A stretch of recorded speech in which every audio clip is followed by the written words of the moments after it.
GACHAGUA for a candid conversation on the state of the nation and the direction of the politics of this country. Thank you so much, sir, for making time. Good morning. Thank you. All right. I want us to start with the issue that is currently rocking the country, and that has to do with the oil scandal. You've called for the cancellation of the G2G, saying that 30 billion shillings is actually profit for individuals that are private and not government. Why is that? Well, G2G means government to government. In an ideal situation, you'd have government bodies in the Middle East doing business with the government bodies in Kenya. For the Middle East situation, it is the way it's supposed to be. The three companies selling oil to Kenya are our government owns. But in Kenya, we should have used the National Oil Corporation or the Kenya Pipeline Company, which are government owned.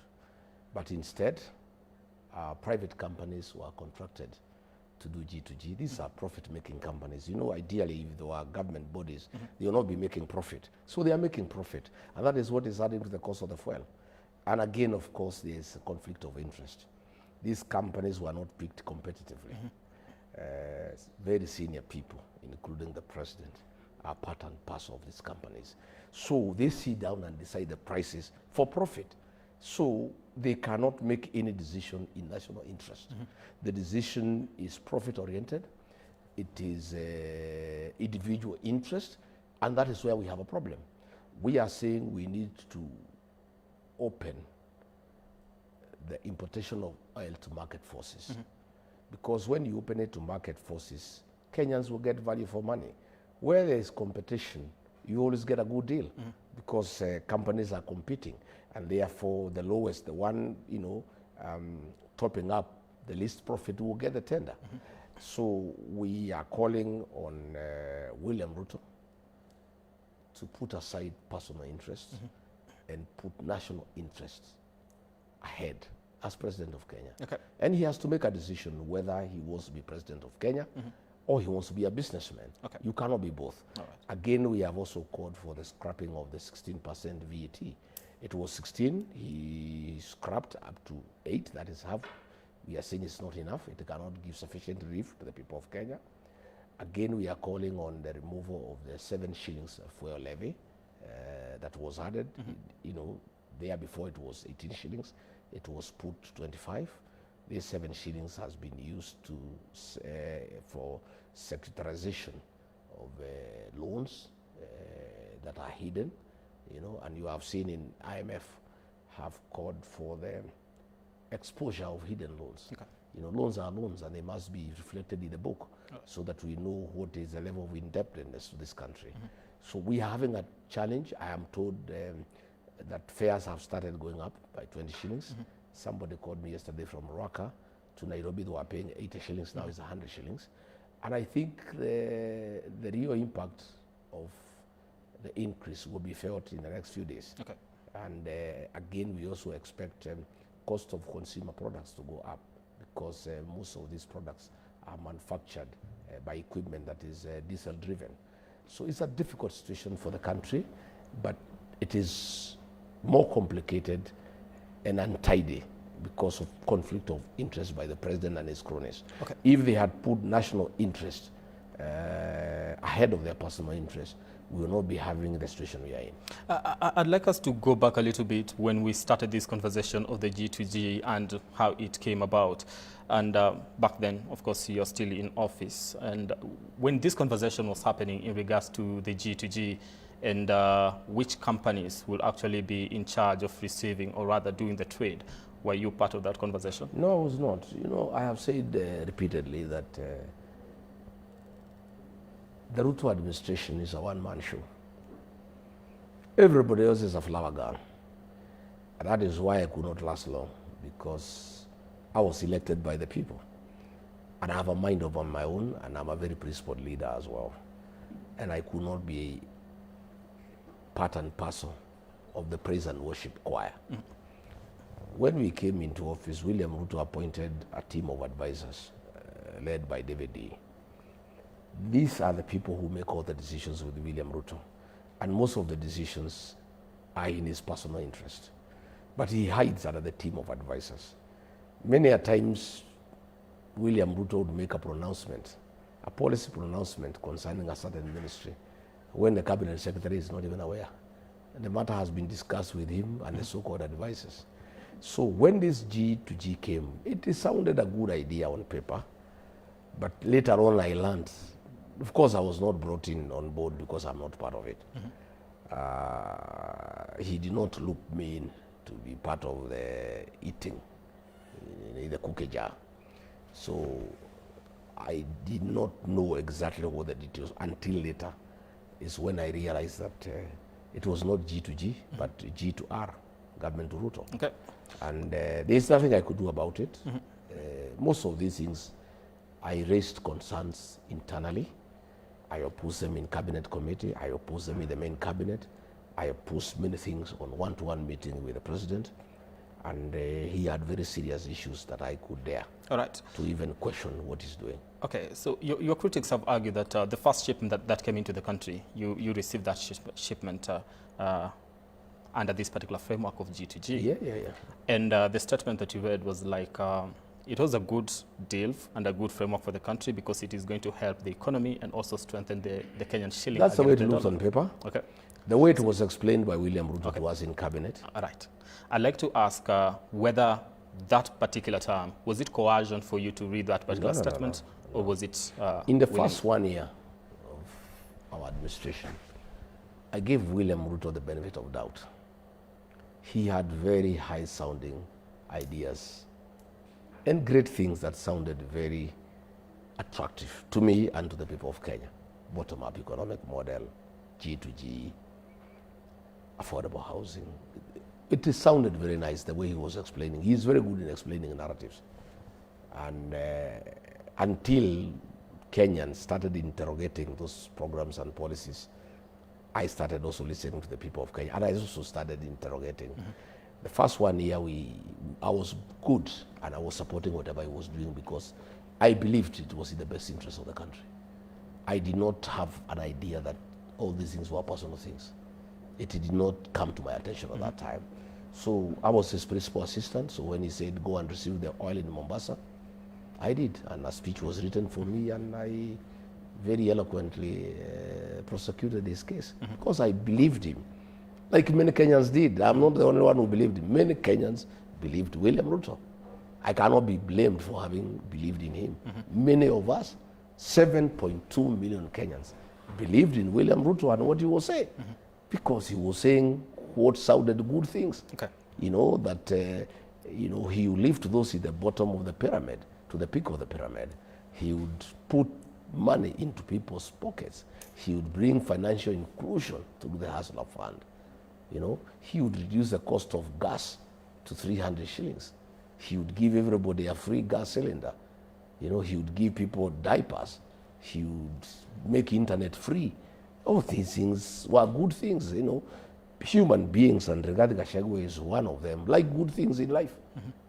I cannot be faulted for liking and loving good things of life. Everybody likes good things of life. So when you have a leader whom you trust and whom you support, and he promises good things, naturally you are very attracted to that leader and to support him in whatever he wants done so that it can succeed.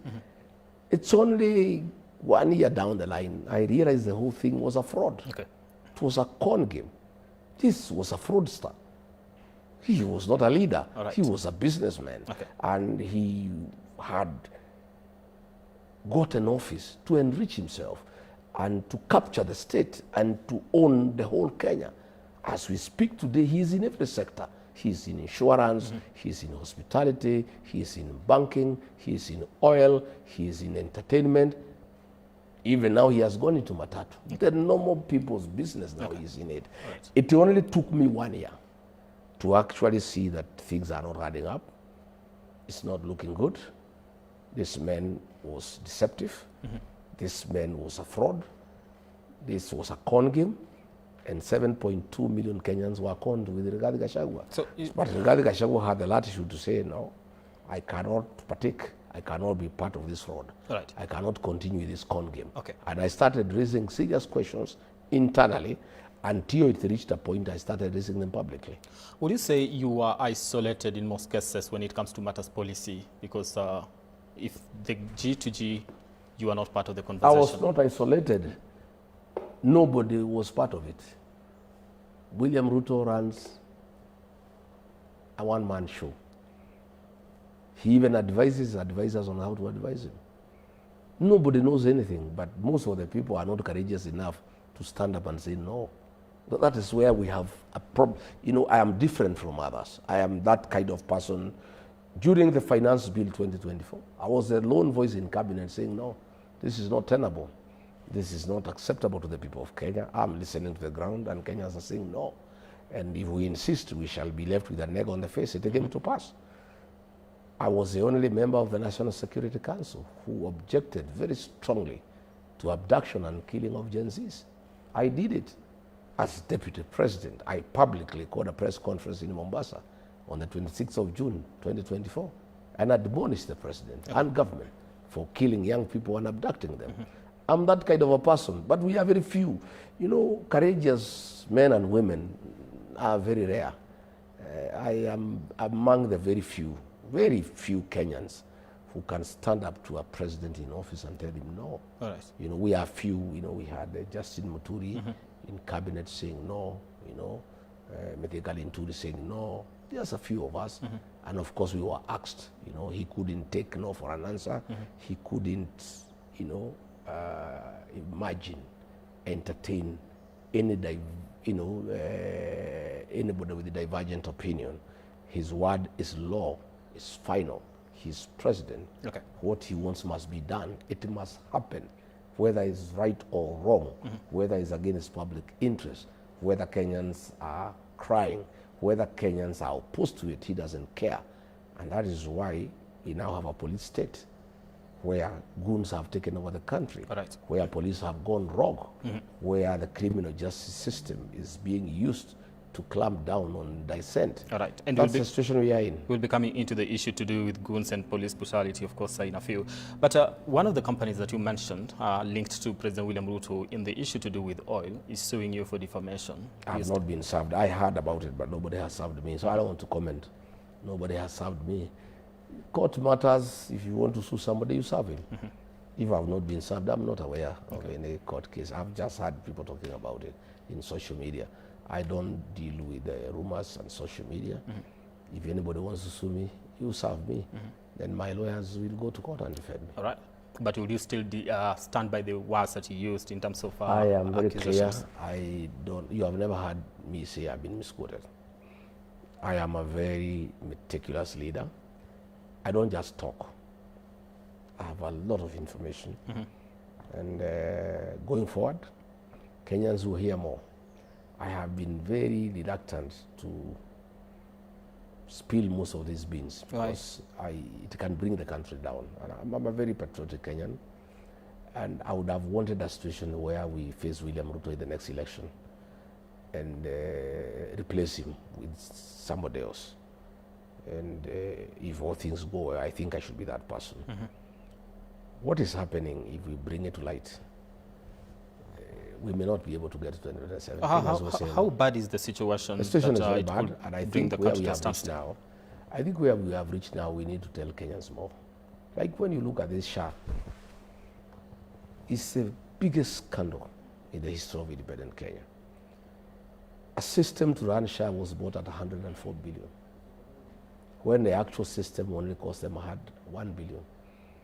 So Ruto, Duale and company have pocketed at 103 billion. It's such a monumental scandal in the history of independent Kenya. There is a company that is domiciled in Dubai, and they are receiving every second of the month 600 million towards the payment of the system. As we speak today, SHA owes about 98 billion. The defunct NHIF, pending claims by faith-based institutions, pending claims by other Kenyans, and SHA is not able to pay. I heard yesterday the president say they'll pay 13 billion. It's not enough. And I have said SHA will collapse within 6 months. We are now 1 month down the line. In fact, I have said SHA will have the greatest corporate loss since independence, bigger than KQ.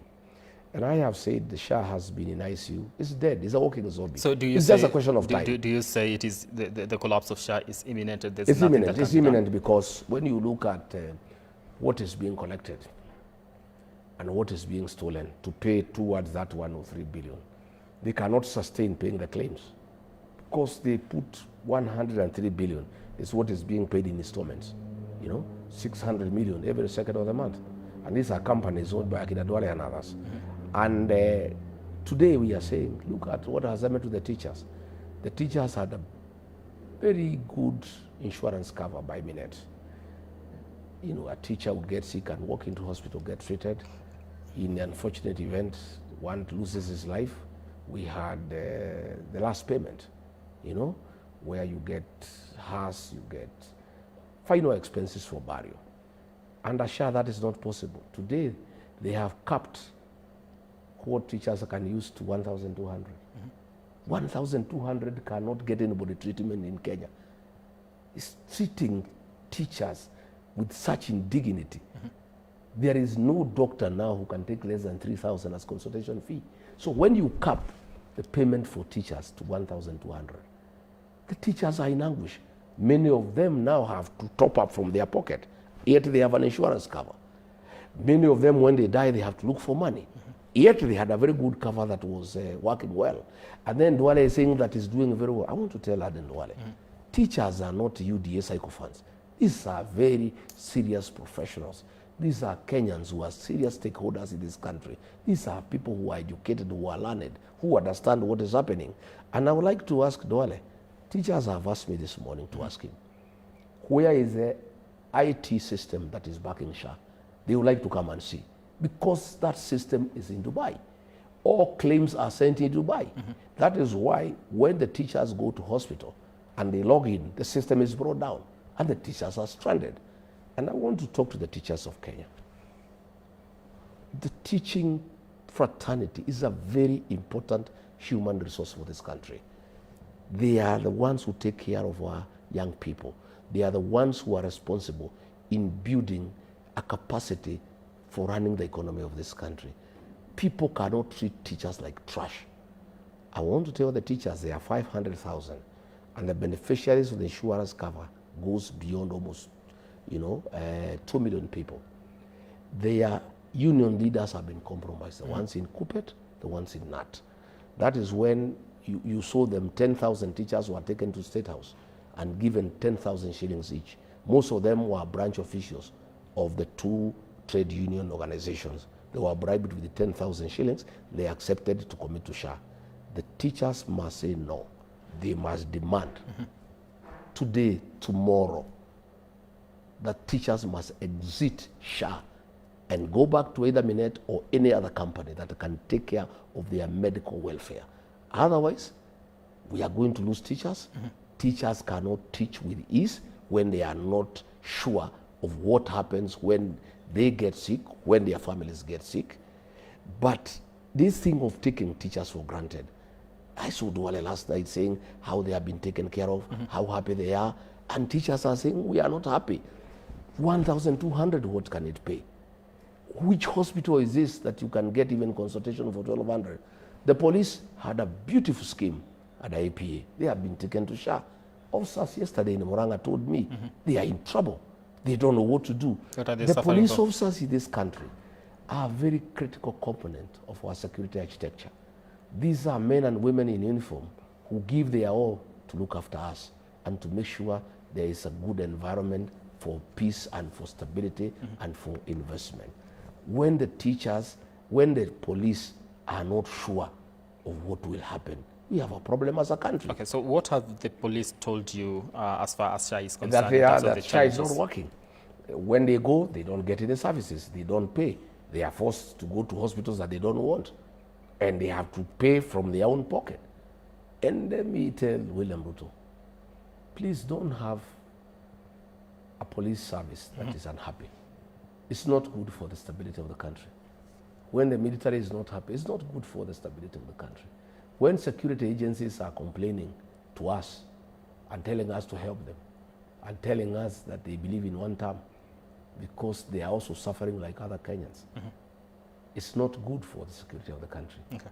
Let them think and think through what to do about the police officers, Right. what to do about the teachers, and what to do about the rest of Kenyans Right. as well. Okay. The Cabinet Secretary you've mentioned him extensively here for health, that is Eden Duale, claims that the reason as to why you're attacking Shah is because you're being fed information by people whose hospitals he closed down.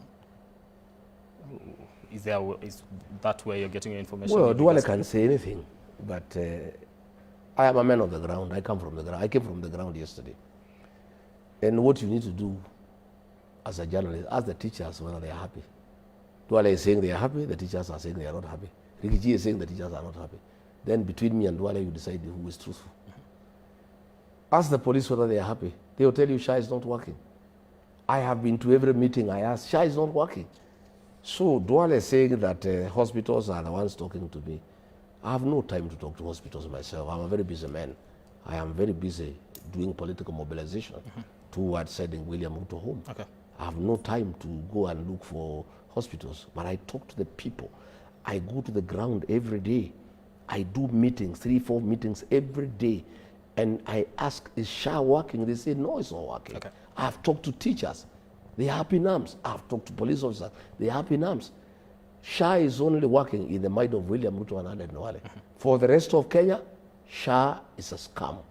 How would the situation be different if RIGATHI GACHAGUA was to be president and the healthcare system was to be reformed? Would the situation be different? Well, what would be the priority? The former CEO of NHIF, Geoffrey Mwangi, has told me in confidence that when he was there, they had come up with a proposal on how to do system upgrade to make NHIF more compliant and current at a cost of 800 million. And things will be working because NHIF was working. There were a few challenges here and there. They had come up with a proposal to upgrade the system at a cost of 800 million. We are good. Instead of availing 800 million to do system upgrade for NHIF, William Ruto scrapped it and did another system at a cost of 104 billion. That is not working. And it could not work because Shah was not meant to work.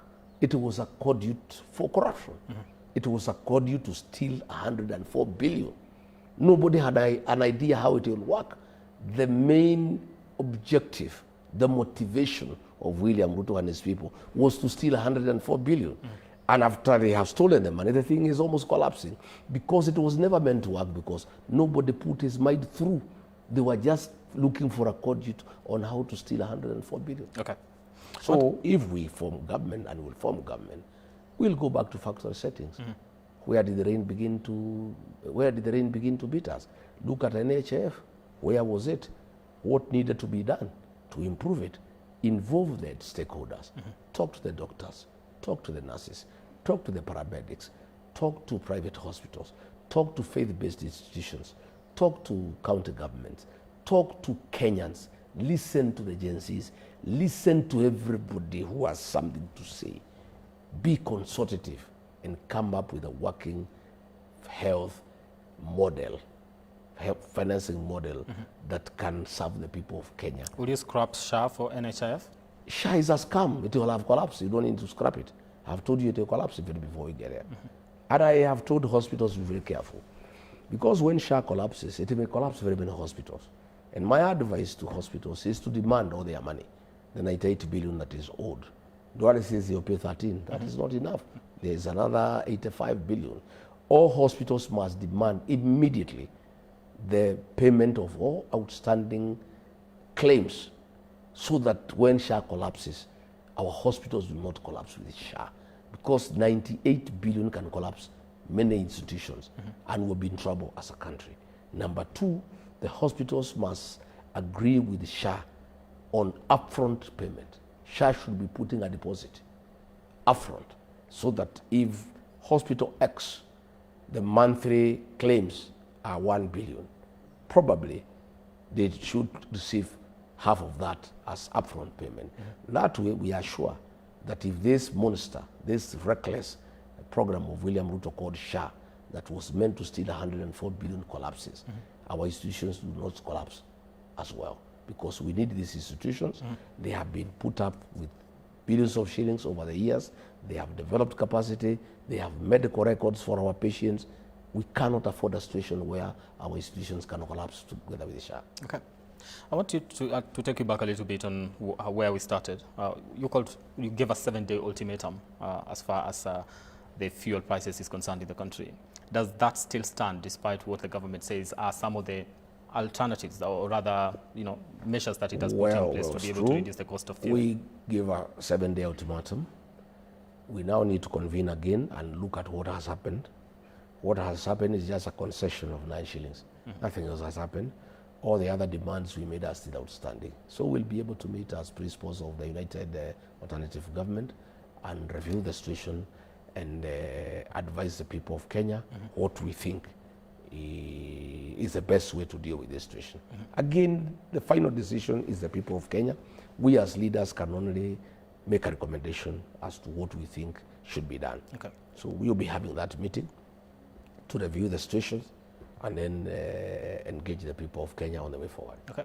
Now that is on the side of the United Alternative Government, but however, the Gen Z and Kenyans at large had planned to protest tomorrow. What's your take on that? The Gen Zs are a jewel for this country. They are wonderful children. I love them with my heart. I pray for them, I care for them. They are the savior of this country. And I've told the Gen Zs, your courage and determination to liberate your country is a blessing to our country. And I have told the Gen Zs, they have done very well in terms of creating awareness on the smartphone, but they must move to the next stage. The real transformation of our country will take place on the ballot box on the 10th of August next year. The Gen Zs are tribeless. They cannot be compromised by anybody. They are so principled. They are the most dependable voting bloc that we have as a country. I therefore want to take this opportunity to appeal to them to acquire the tools of change. The tools of change in this matter is the ID and the vote, so that they can participate in next year's general election in bringing a meaningful change to this country and protecting the vote. The Gen Zs are smart enough. I'm sure they'll have a way of announcing the presidential results before midnight on the same day. These are wonderful kids. They are so talented. Okay. God has given them wisdom and, unquantifiable talent that should be useful to this country. If the Gen Zs decide outside our outfit that they want to take to the streets, they have my blessings, because I think they are wonderful children. All I need to do is to ask William Ruto and Kindiki and Murkomen and the others. If these wonderful kids decide in their wisdom to come out to protest against fuel hike and unreasonable prices, please don't kill them the way you did the other time. These are our children. They have a right under the Constitution to express themselves and to express disgust and frustration by what the government is doing. Right. The government has no reason to kill them. William Ruto, Kindiki, and Murkomen, you have shed enough blood of young people. You still have Gen Z blood on your hands. Okay. And all the challenges you are facing in the country, you are being haunted by the blood of the Gen Zs. Right. Please, for whatever it takes, don't shed more blood of our young people. All right. Let these children be. Let them express themselves and go back home. And they move around with a smartphone, Okay. with water. Last time they came out, the police and Kimani Ichungo and Murkomen organized goons to beat them up, burn shops, loot shops. Please don't use that strategy again. All right. It did not work with the people of Kenya. They wanted to say that it's the opposition that is organizing goons to attack businesses. The goons who are being escorted by police, they were working together. I am sure if the Gen Zs come out, probably they are likely to use the same strategy, organize goons to go and beat up the young boys and girls, loot shops, destroy property. Please, let these children be. Allow them to express themselves in accordance with the laws of the land, in conformity with our constitution that allows freedom of expression, that allows freedom for people to protest, to picket, and to do all those other liberties that are protected in the Bill of Rights and our very, very, very good constitution. All right. Good point to transition to the state of security in the country. The last time we sat down with you here, I asked whether, because you just started wearing protective gear and we are looking at the attacks that were actually, being leveled against you. Right now, would you say we have slid into anarchy, or we are slowing? We are headed to anarchy. When William Ruto sent policemen to Haiti to help the people of Haiti to contain and disband criminal gangs, little did we know that they had not gone there for that purpose. It is now crystal clear to all Kenyans that our police had gone to Haiti to benchmark, to learn how to work with goons and criminal gangs back at home. The goons that have been attacking us, they work together with police. In Kikuyu constituency, the goons were suppressed by citizens. It's the police that came to attack us. In police vehicles, using tear gas, using guns, using live ammunition. And the MP for the area had vowed we will not go there. And police stopped us. And we still went. It's the police who attacked us. Right. The attack in Wetima ICK Church was done by the police in broad daylight with police vehicles. The officers are known. William Ruto has said they should not be prosecuted. This is a country of goonism, and Kipchumba Murkomen and P.S. Lemodomoro are the real goons. In fact, when I came from the US, it is Murkomen who paid Nairobi MPs to get goons to attack me from the airport. So when I hear him talking about goons that they are brought by politicians, he's just playing around with the minds of Kenyans. It's under Kipchumba Murkomen that goons are part of the National Police Service. Okay. And I'm told that they want to make the country ungovernable and to suppress voters in areas that are not very friendly to William Ruto, so that people can fear to go and vote. That was my question would have been, what does the government gain by organizing goons against opposition politicians? They think, what has happened, like people like Kimani Ichung'wa, they have been cheating Ruto that he is very strong in Kikuyu. So a successful meeting in Kikuyu with 40,000 people exposes him. Last night, Aden Duale was threatening that I should not be allowed to go to Garissa. And all those who take me to Garissa should be beaten up. As we speak, police have not asked him to write a statement. This is a cabinet minister threatening a Kenyan leader with violence. Aden Duale is the most unpopular leader in northern Kenya. They have been cheating William Ruto that the people of northern Kenya are his supporters. Okay. He would not want us to go to Garissa because the truth will come out. Garissa people are one term. Mandera people are one term. Wajir people are one term. When William Ruto was in Mandera, immediately he finished speaking, the whole town burst into one-term shouts. These people are concealing reality. They think that by stopping us going to meetings in Garissa, they can continue cheating William Ruto that he is popular and continue eating from him. Would you go to Garissa? That's why Kimani Ichung'wa doesn't want us to go to Kikuyu. They are living a lie. They don't want him to know the truth. And he also doesn't want to know the truth because he wants to be told what he wants to hear. So are you going to Garissa? We will go to Garissa. I want to say for the record, Aden Duale, ask your sister, your friend Susan Keka and her husband. She had vowed that we shall not go to Nakuru. We were there for 3 days. We stormed that town with thousands of Nakuru people. Had a beautiful meeting. Ask your friend Kimani Ichung'wa, he had vowed that we shall not go to Kikuyu. In the hail of bullets and tear gas, I addressed 30,000 Kenyans in Kikuyu. We'll go to every part of Kenya. The people of Garissa will meet us at the bridge, the Garissa bridge, where you said we should not be allowed to go there. Our young people, the Gen Zs, have called me to give them a date. As soon as I come back from the United Kingdom, I'll announce a date for the meeting in Garissa. We will write to the Inspector General of Police to ask him to provide security. Okay. We will attach the clips translated. He was speaking in Kisomali in front of the President, the Commander-in-Chief of the Armed Forces, threatening violence when the President is there. And when the President was to speak, he said nothing. Because the President is part of that violence. He is part of that scheme of selling fear to the people of Kenya. We are not only going to Garissa, we'll go to Mandera, we'll go to Wajir, we'll go to Marsabit, we'll go to Isiolo, we'll go to every part of this country and liberate Kenya. And by them trying to stop us, it will only light the flame of freedom and liberation in that part of Kenya. Okay. And for a long period, the people of northern Kenya have been stifled from getting information. There is no development going in northern Kenya. Since the advent of devolution, over 1 trillion shillings have been expended in that part of Kenya, but there's nothing to show for it. There are no schools, there are no roads, there's no electricity, there's nothing. The MPs, the governors, they live in Nairobi, the MCAs.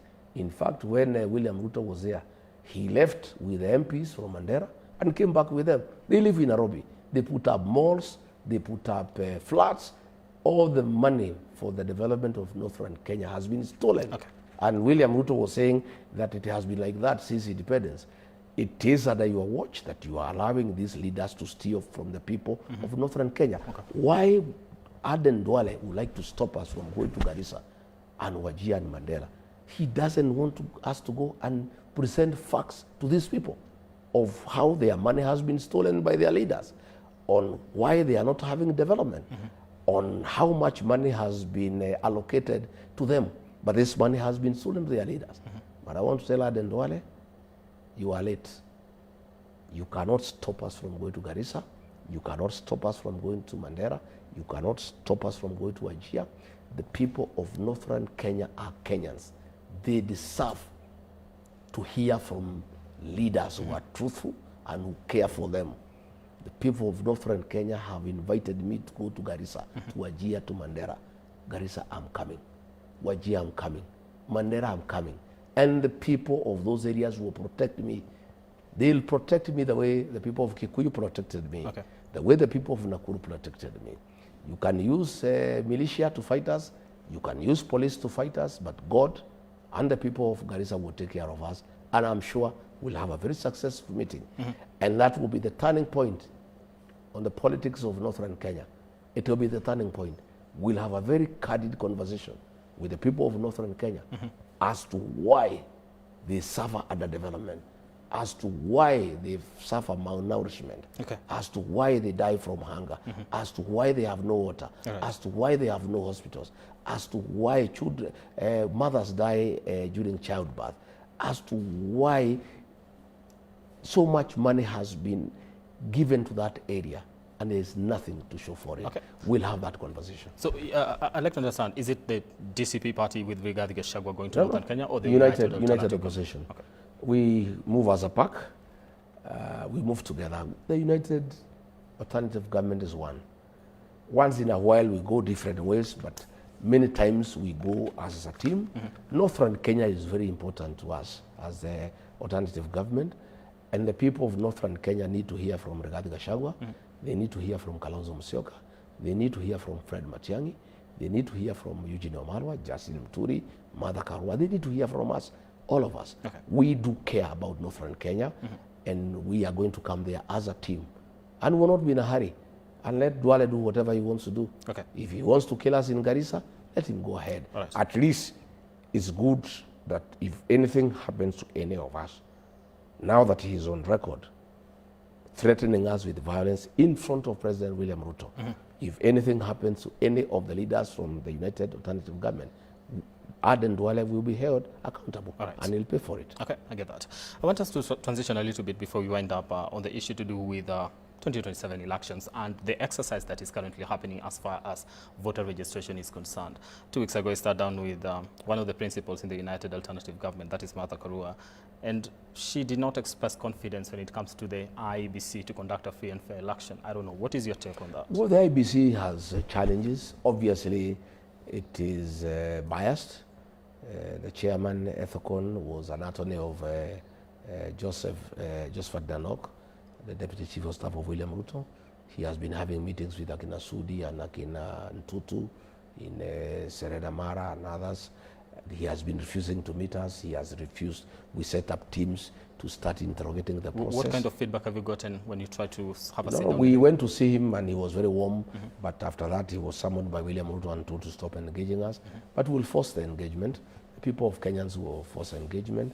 If they don't make the process right, we'll ask Kenyans to occupy IBC across the country. What conversation do you want to have with the chair? On the process, we want to discuss the process, the IT system, the voters register. We want to agree how it will be audited. We want to know why they are not having enough machines to register people. We want to discuss the process. The process of elections is as important as the outcome. So we want to walk along because we are stakeholders, but he is a face if he doesn't want to engage us. We are going to force that engagement. If he doesn't want to meet the principals, we will go to IBC with the people of Kenya. We'll go there, all of us. We'll walk there with the agencies and everybody. And we'll ask them to occupy the IBC offices across the country. Nobody can steal an election from the people of Kenya. The people of Kenya have made a very serious decision of the kind of government they want. And IBC will not stop the people of Kenya of getting the government that they want. They will be forced to do things the right way by the people of Kenya. So let them, we are going to write, we have written to them, we have asked for a date to go and meet them. If they don't, we'll go there with the people of Kenya. Okay. Yeah. You will have a conversation, of course. However, right now, do they give you the confidence that they can actually do a free and fair election if elections were to be held today? Let me assure the people of Kenya that it is very difficult to steal an election. When election rules were changed that votes are counted at the polling station, it became almost impossible to actually steal an election. What we need to do is invest a lot in quality agents to make sure there is no monkey business. But we'll work on the process. I'm sure it's doable. Whatever hiccups are here, there, and there, we'll force them through because Kenyans must have a credible election. Kenyans must have a free and fair election. Okay. And it's not a favor by IBC, it's a right, it's in the Constitution. We'll engage IBC, and if push comes to shove, and they are unwilling to engage us as principals of the alternative government, we'll enlist the support of the people of Kenya in forcing them to have a conversation with us. All right. In forcing them to have a conversation with you, of course. I want to look at the zoning conversation that is happening across the country. You are part of a coalition or united alternative government that has so many political parties within that.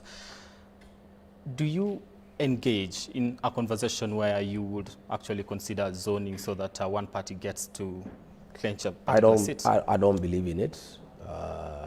DCP will have candidates across the country, 47 counties, 290 constituencies, 1,450 wards across the country. But in major town centers like Nairobi, where the political dynamics are quite complicated in terms of regional and ethnic composition and party loyalties, obviously there is a need to avoid friendly fire. So I believe I'm willing to have conversation with the fellow principals around Nairobi and Mombasa. I'm willing to have conversation around Nairobi and Mombasa. Again, between parties that are working together. For example, I have a very good relationship with Wiper. We would have some concessions, but on a friendly basis. No coercion, no rules, nothing. Not the kind of thing we are having between UDA and ODM with threatening this and that. That's not a very healthy political marriage because it's based on deception. William Ruto is calling ODM, and I warned them that he will destroy ODM, and he has succeeded. ODM was a strong political party. They will be lucky to get 20 seats across the country because William Ruto has destroyed ODM. That's a conversation for another Lucky day. to get 20 seats across the country. Yeah. That is MP seats. Yeah, because like you see in Western Kenya, he has enticed through monetary benefits MPs from ODM to move to UDA. He is doing the same in the Coast region, and that was predominantly, an ODM zone. Okay. In Nyanza, he has put parallel candidates at the UDA through PS Raymond Omolo, who is having a lot of money, and he is sponsoring candidates against Raila's MPs. There are MPs who stood with Raila for all the years, and Raymond Omolo, sent by Ruto, has recruited opponents of those MPs, and they have serious money from the state. Again, Raymond Omolo has developed a very serious capacity for goonism in Nyanza. Those are the goons that will be utilized to make sure that the original ODM characters are nowhere. And that is what will happen. They are trying to say this and that, but that is the truth. They have been outfoxed, and Ruto has cornered them. You know, he tried to do the same with the mountain, to divide the mountain. I refused. I was very firm. That's why he has a lot of problems with me. He wanted to divide Mount Kenya east and west. I said no, it cannot happen. He wanted to use Akina Ichung'wa to make Kiambu out of the mountain. I said no, the mountain is one. We'll have one basket, one vote. But he has succeeded in dividing ODM, and actually he has made now ODM a Luo party. You know, he has made sure that the coast is gone, western is gone. He has made now ODM a Luo party, and even within that Luo party, he has brought UDA to undermine, the original ODM characters. That was the That strategy. is William Ruto. That is a divisive character, divide and rule. I've seen a very useful headline in the People, whether divide or rule, whether it's real or it's an illusion.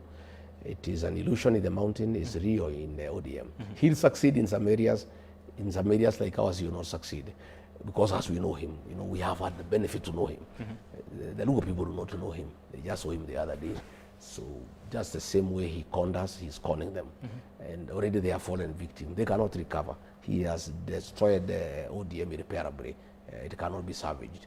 But for the mountain, he wanted to divide the mountain vote to make it useless, to make it less potent, to make us less irrelevant in the national political equation. But I, with the support of a few leaders and the residents of the mountain, the Meru, the Embu, and the Kikuyu, we have stood together as a people. And we have said nobody can divide the mountain.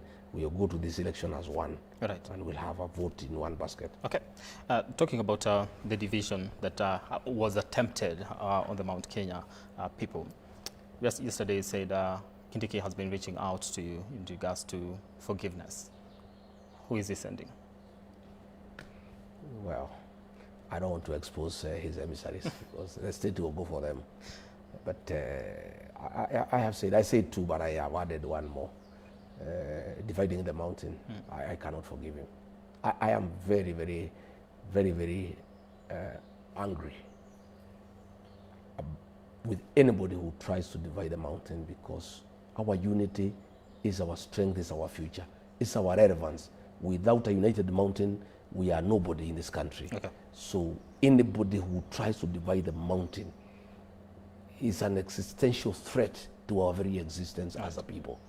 So anybody who tries to do that will meet my wrath. And that's why I am on Kindiki, because he's the one, and CS Ruto has been using to try to divide Mount Kenya east and west. I cannot allow him. He has been using Kimani Ichung'wa to try to remove Kiambu from the mountain. I cannot allow him. I must go for those characters. I must make sure, as the leader of the region who is accepted by the people and was elected by the people, make sure that I retain our relevance in the national political discourse. When you say I retain our strength. I retain our influence. And that influence, that relevance is hinged on our unity as a region. We are only useful to other Kenyans politically, in terms of political engagement, in terms of coalition building, when we are one, when we are united as one bloc. Let me talk about your presidency as I wind up, and I'm totally out of time here. Has your philosophy when it comes to matters leadership changed over time, ever since you are impeached right now that you seek to be the next president of the Republic of Kenya? Has it changed? Well, I'm a people-based person. I'm a better leader, obviously. I have more experience. I have engaged Kenyans more from a position of down when I'm one of them, because I hold no position in this country.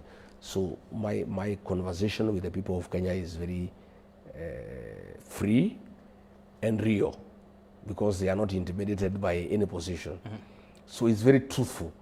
That's why you see what I say in Kenya passes, because I get it real, raw from the people of Kenya, because I am just an ordinary Kenyan. I engage Kenyans freely. They don't fear me. They don't hide anything from me. They tell me as it is. This impeachment has made me a better Kenyan.